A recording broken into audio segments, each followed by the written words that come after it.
Hello guys, this is the Gaming Revolution here, and today I wanted to delve a little more in depth into the little snippet of gameplay footage that we got at the end of the Call of Duty Black Ops 3 multiplayer reveal trailer. Yesterday I actually made a video about the Gunsmith and the paint shop feature yesterday with some leaked images.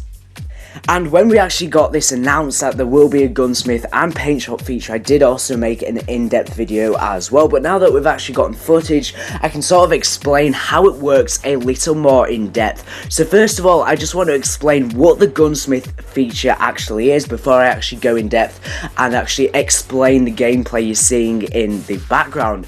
So, Black Ops 3's multiplayer will feature a new Gunsmith feature which will allow players to customize, view, and build out their weapons with incredibly precise knowledge. As well as this, you'll be able to select up to 5 attachments and 1 optic, and you will also be able to add a completely customizable camo for weapons with the new paint shop feature.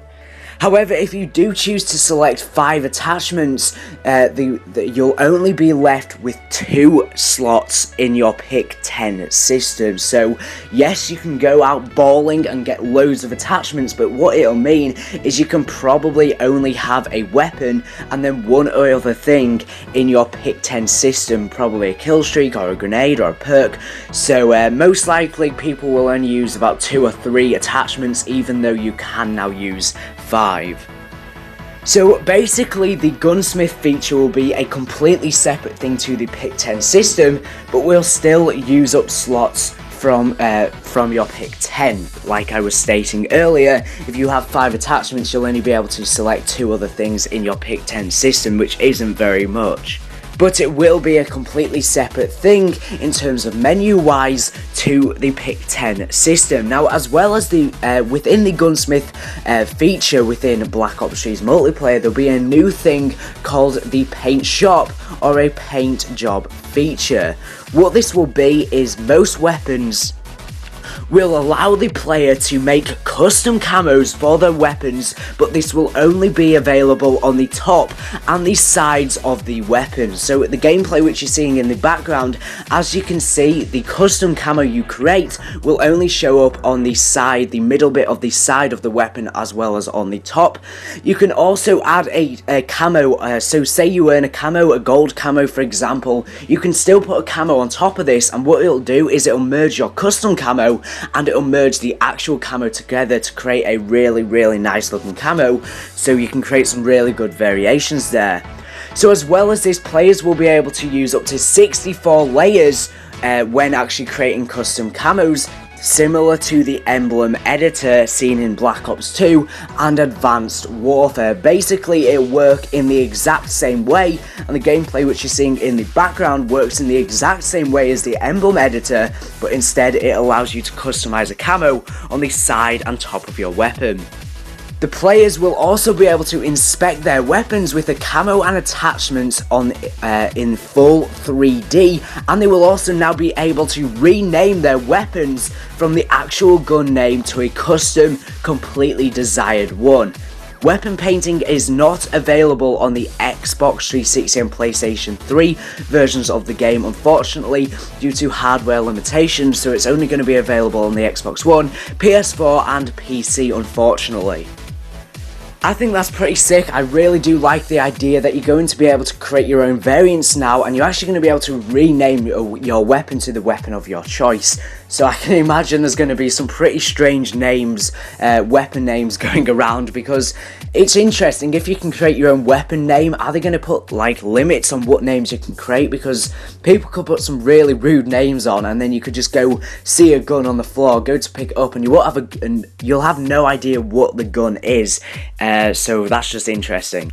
So let's actually talk about the gameplay now that I've actually described the Gunsmith and the paint shop feature in depth. So the Gunsmith Gunsmith feature, as I said, is a completely separate thing to the Pick 10 system, and the Paintshop feature is a feature within the Gunsmith. So on screen now you can actually see some gameplay of someone applying attachments to the weapon called the Man of War in the background. Now as you can see, it's very simple to use. You can apply one optic and up to 5 attachments. As I said, you'll only be able to use 2 other things in your Pick 10 system. And then to the right hand side, you've got a slot which says paint job and a slot which says camo. You can do both of these things, so you can apply a camo and you can also go into the paint job feature and apply your own customized camo to essentially merge 2 camos together, similar to how in Advanced Warfare some elite weapons have their own camos. However, if you unlock a camo you can still apply it on that elite weapon and it will sort of merge the camos together to create a better camo. So now let's actually jump into the gameplay of the Paintshop feature. So when you actually select a layer, you'll be able to then edit it. So as I said, you can edit it up to 64 layers. Now in the bottom of the screen, you'll be able to see your 64 layers, like it's pretty much exactly the same as the Black Ops 2 and Advanced Warfare emblem editor. It's pretty much identical. So on the bottom you can see 64 layers. You can move across with your D-pad to actually select a layer you want. When you actually select a layer you want, in the top left hand corner of the screen, and you'll see this in the gameplay, you will then have different controls. If you press select, you'll be able to copy a layer, and then you will be able to then go onto another layer and then paste it in. If you press square, you'll be able to delete that layer. If you press triangle, you'll be able to change the decal. If you press down on the D-pad, you'll be able to insert a new decal. If you press R2, you'll be able to link or unlink a layer, which essentially merges them together. If you press L1, you'll be able to group or ungroup a layer, which you can basically group a load of layers together so they sort of act as one. They merge together. Basically, it's hard to explain, but it's similar to how on photo editing softwares, unlike computers, you're able to merge things together and group them. And then if you press R1, you'll be able to save a decal group, so you can save a certain select amount of layers without actually saving the full camo. Now right here I'm going to be showing you a bit of different gameplay. Now when you actually select a layer, it will then zoom in on the weapon so you can actually edit that specific layer.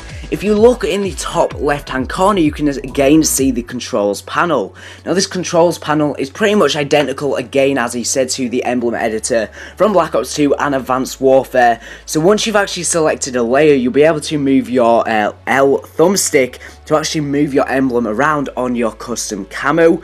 With the right thumbstick, you'll be able to freescale, so you'll be able to actually enlarge or shrink your selected layer.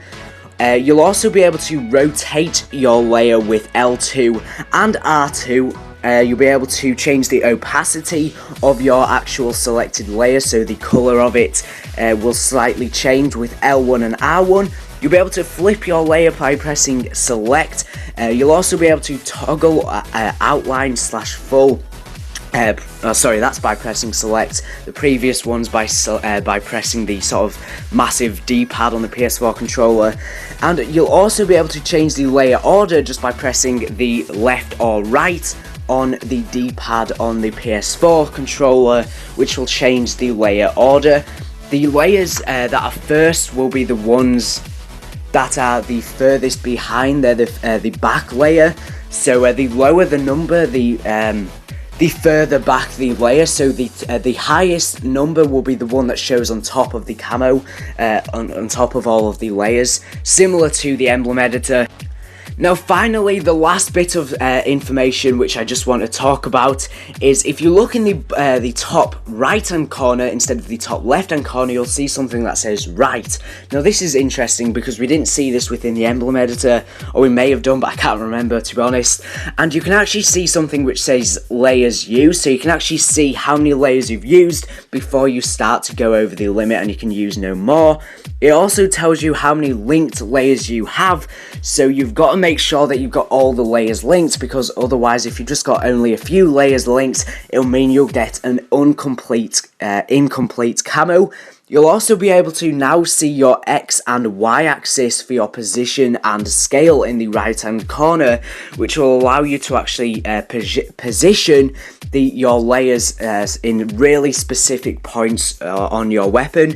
You'll also be able to see how much you rotated your selected layer in the top right hand corner, and you'll also be able to see your opacity, which is set at 100% in the gameplay you're watching, in the top right hand corner.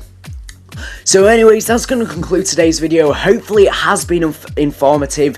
To be honest, I've seen a lot of people who have been covering this gameplay, and they've only done like a 2-minute video, but I wanted to go really in depth on how this actual paint shop feature and how the gunsmith feature works within Black Ops 3's multiplayer. If you've got any questions, leave them down in the comment section down below. I'll be sure to try and answer them. So anyways, it pretty much works exactly the same as the emblem editor, so I think that's pretty cool indeed. It's pretty easy to use. You shouldn't have any troubles with it when the game actually releases, or you can actually use it when the beta does come out in August. So anyways, thank you for watching the video. Make sure to subscribe if you're new around here for the latest and greatest Advanced Warfare and Black Ops 3 news and content. So anyways, thank you for watching, and bye.